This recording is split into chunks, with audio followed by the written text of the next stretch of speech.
Celeste Beauregard's reputation preceded her like the bouquet of an old Burgundy, fragrant, subtle, and unmistakable.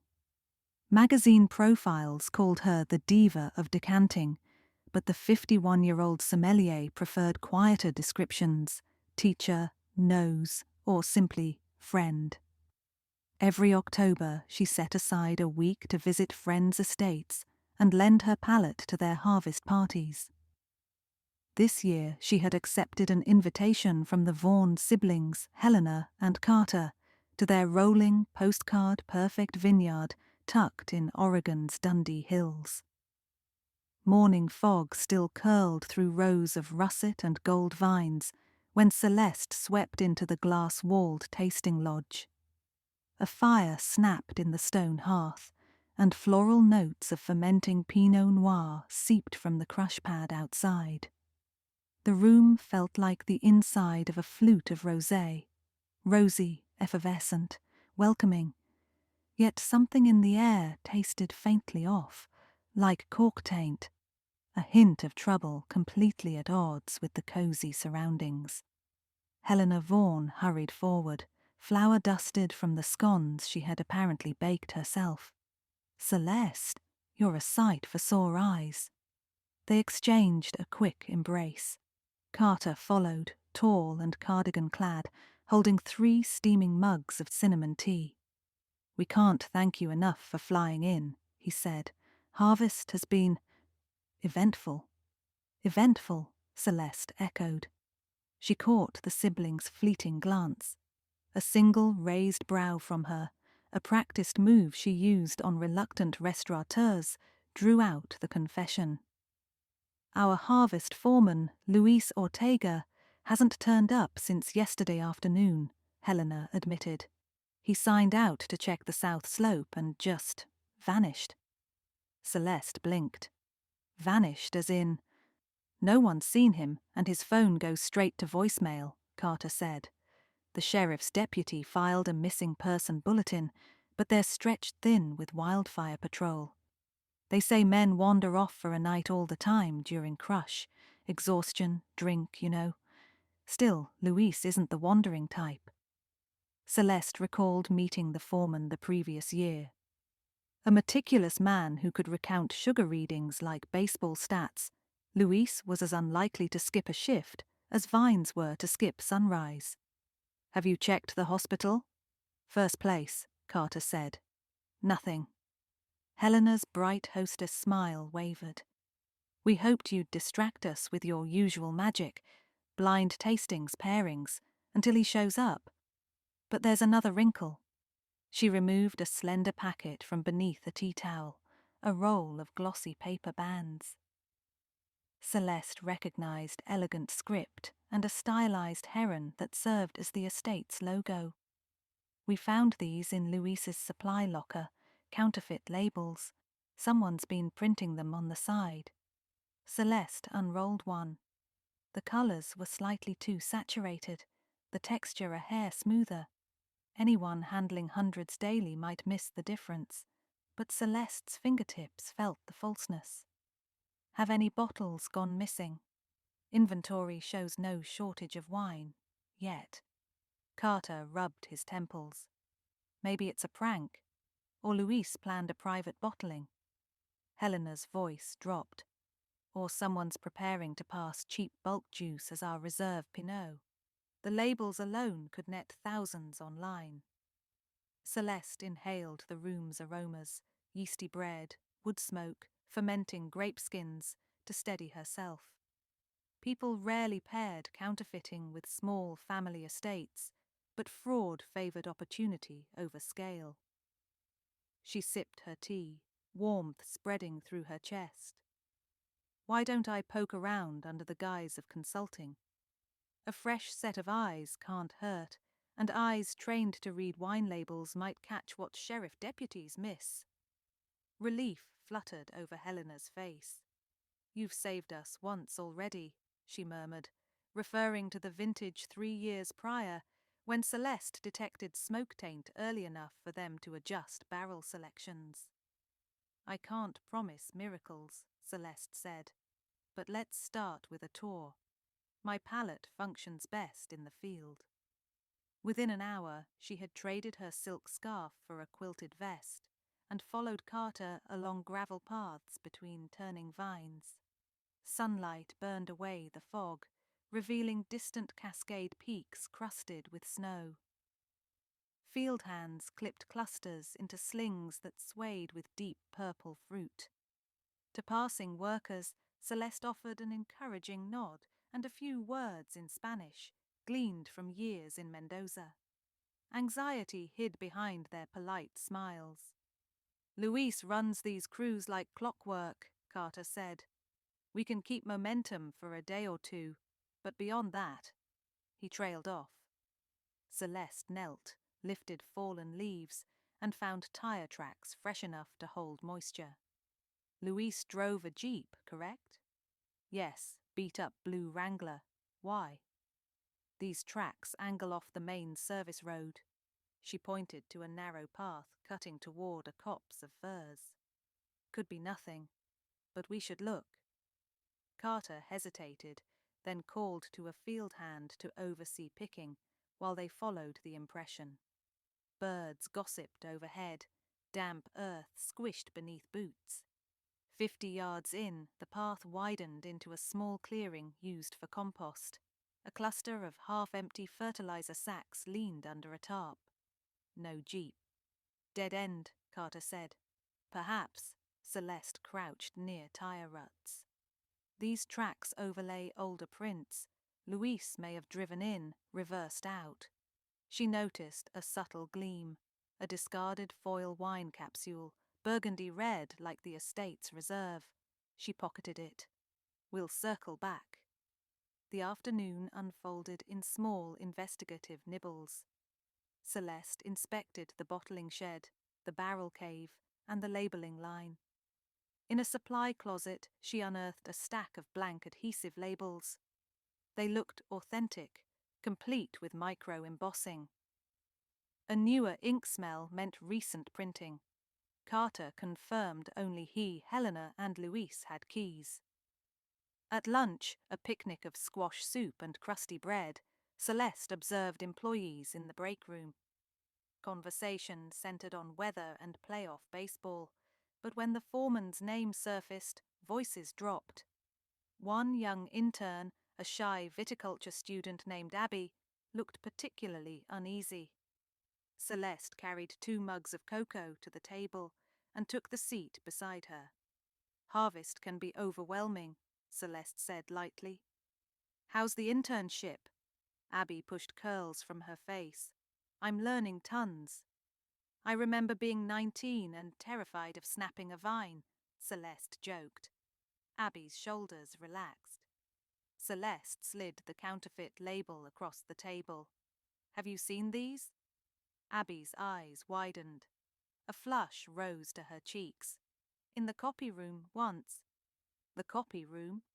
"There's a high-resolution printer for marketing. I thought they were running mock-ups." Abby bit her lip. "I shouldn't say more."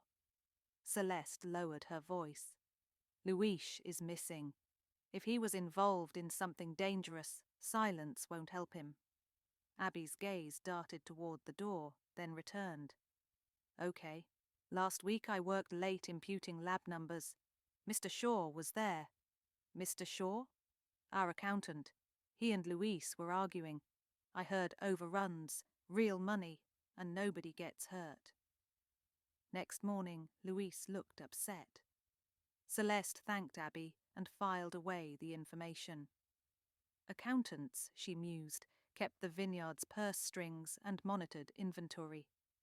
Shaw, mild-mannered and bespectacled, seemed an unlikely smuggler, but criminals rarely wore scarlet letters. She located him in the office wing, sleeves rolled as he typed numbers into spreadsheets. Celeste knocked on the doorframe. "Mr. Shaw, could we talk about cost projections? Helena suggested you're the guru." The ruse worked. Nothing disarms a bean counter like praise. He straightened, smoothing hair that clung to his temples. "Certainly, Miss Beauregard." Celeste positioned herself so he couldn't see her line of sight and began with innocuous queries about glass bottle tariffs. While Shaw rambled, she scanned the room. On a side table sat a package, glossy paper rolls identical to the counterfeit labels. A packing slip protruded, blank where a supplier's name should be. "Interesting," she said, as Shaw explained depreciation schedules. "May I?" She lifted the roll. "Oh, that's marketing supply," Shaw said quickly. "New design prototypes." Celeste peeled back the edge to reveal the heron logo. "Looks like the current design to me." Shaw flushed. "Marketing prefers subtle tweaks." "Of course." She smiled, but her voice turned flinty. "Where is Luis Ortega?" His Adam's apple bobbed. I don't know. Yesterday you did." The accountant's composure cracked like old cork. His shoulders sagged. "We argued, yes. He threatened to expose me to Helena. I thought he'd cool off."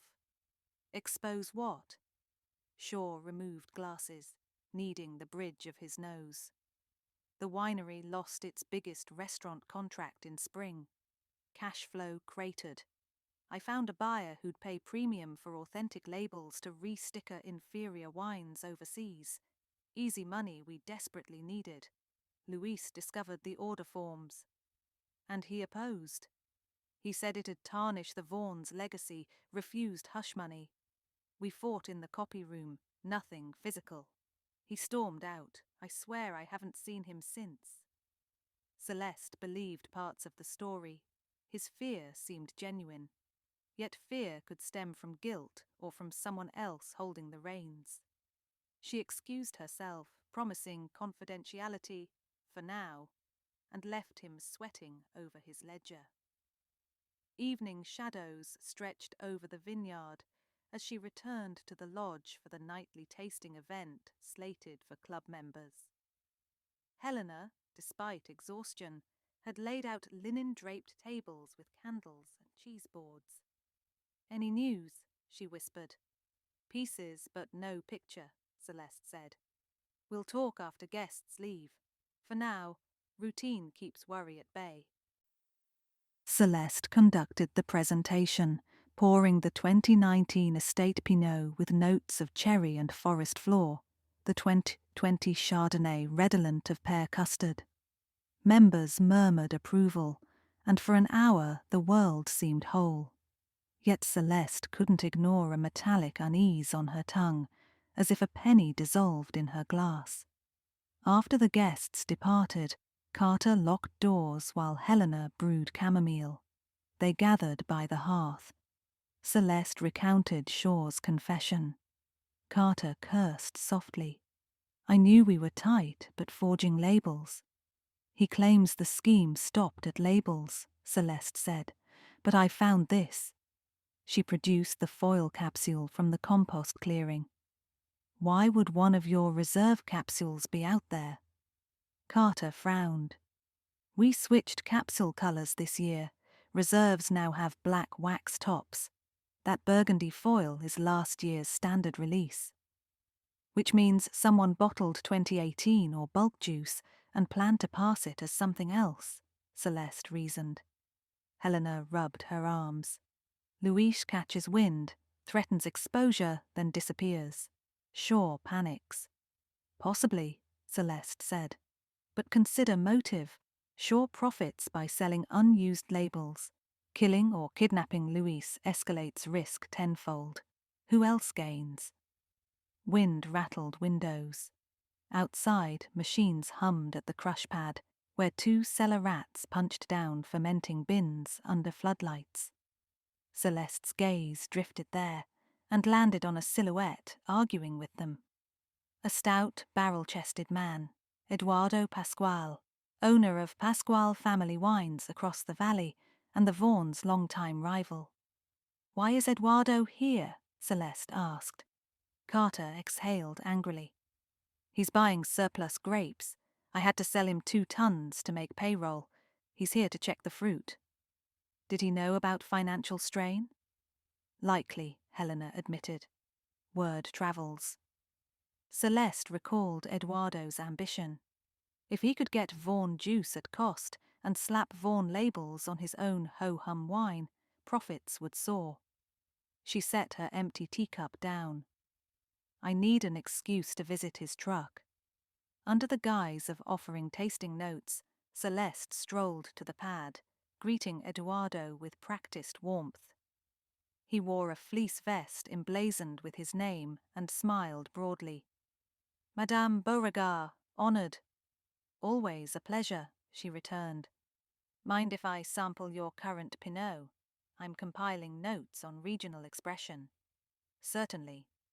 He gestured to a pallet of cases strapped in his truck bed. Take one. He turned to chastise a worker handling fruit bins. Celeste seized her chance. She slipped between pallets and opened a case. Bottles inside bore burgundy foil capsules, last year's Vaughan colour, and labels nearly identical to the counterfeit sheet. The fill levels, however, sat fractionally lower than regulation, and the glass looked cheaper. She eased a bottle free, sniffed the cork. Sulphur and jammy fruit, not the Vaughan's signature elegance. Eduardo's footsteps crunched gravel. Celeste hid the bottle beneath her arm as she stepped out. Gracias, she said breezily. Tell me your thoughts once you try it, he called. Oh, I will, she promised. She hurried to the lodge and produced the bottle for the siblings. Carter's jaw clenched. That snake. The question is, Celeste said, how did he get the labels? Perhaps Shaw sold them to him. But did Shaw also divert wine? Helena studied the bottle. This cork is heat-branded with our heron. We outsource corks, but embossing is done here. Only Luis and a few cellar staff operate that iron. Meaning the corks left the property at some point, Celeste said. Eduardo couldn't brand them himself without our iron. Could Luis have helped? Unlikely, given his disappearance. My gut says someone transported corks, or entire cases, after packaging. They sat in silence until Celeste's phone buzzed. A text from Abby. Come to South Slope. Bring flash. Urgent. Celeste and Carter grabbed flashlights and raced into the night. Cold air sharpened senses. Grape skins and wood smoke mingled with damp earth. Halfway down the slope, they found Abby waving beside a collapsed section of old fence. Beyond lay a crumbling concrete pump house, unused since irrigation upgrades. I heard banging while collecting samples, Abby said shakily. From in there. The pump house door was chained but not locked. Carter lifted it. Hinges screeched. Inside, a single bulb flickered, illuminating dusty tools, and Luis Ortega, bound to a chair with nylon ties, gagged but very much alive. Carter rushed forward, cutting restraints with pruning shears Abby produced. Luis coughed, blinking up at them. Thank God. Celeste knelt, offering her water bottle. We were beginning to worry you'd missed vintage. Luis managed a weak laugh. Couldn't leave the fruit hanging. When he had steadied, Celeste asked, Who did this? Eduardo Pascual, he rasped, and that accountant Shaw. They argued outside my trailer. Shaw wanted out, Eduardo wanted my silence. They grabbed me, hauled me here. Celeste frowned. Shaw said he hadn't seen you. Luis shook his head. He saw plenty. He drove the truck. Deputy Delaney arrived within 20 minutes, summoned by Carter's 911 call. Shaw was found in his office shredding documents, wide-eyed behind broken glasses. Eduardo attempted escape, but Celeste had used a server's corkscrew to puncture the tire of his pickup, a trick gleaned from her New York waiter days. The deputy cuffed both men, reading rights beneath harvest moon. Back in the lodge, Luis sipped hot broth while recounting details. Shaw had approached him a month prior about repackaging bulk wine from Eduardo's warehouse with Vaughan labels. Luis refused. Eduardo, facing a glut of mediocre juice, pushed harder. When Luis threatened to expose them, they panicked. "But why keep you alive in a pump house?" Celeste asked.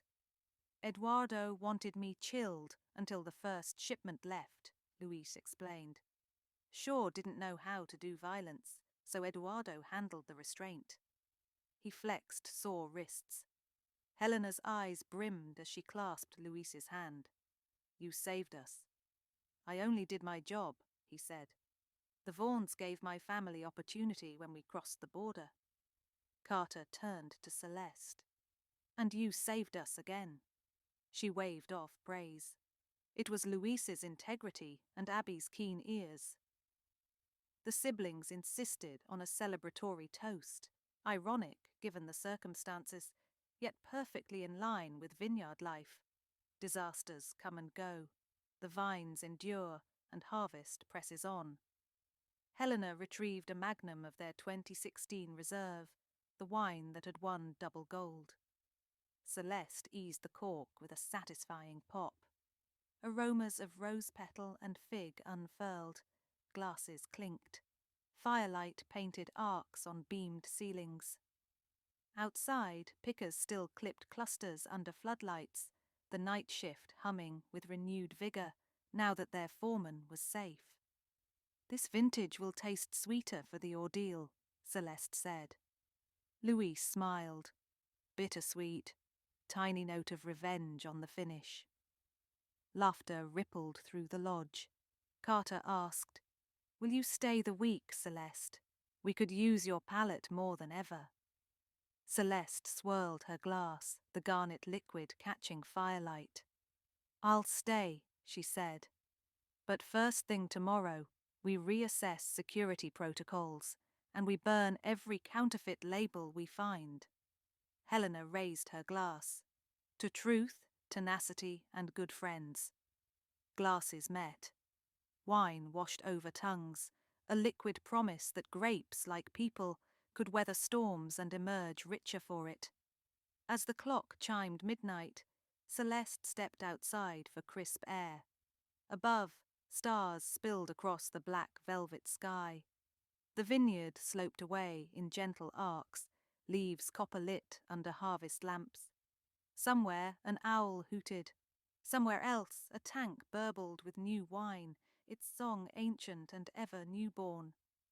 Celeste inhaled, searching for any remaining hint of taint, cork, smoke, deceit. She found none, only the clean scent of fermenting fruit, damp earth, and the distant sea breeze rolling inland, carrying whispers of vintages yet to come.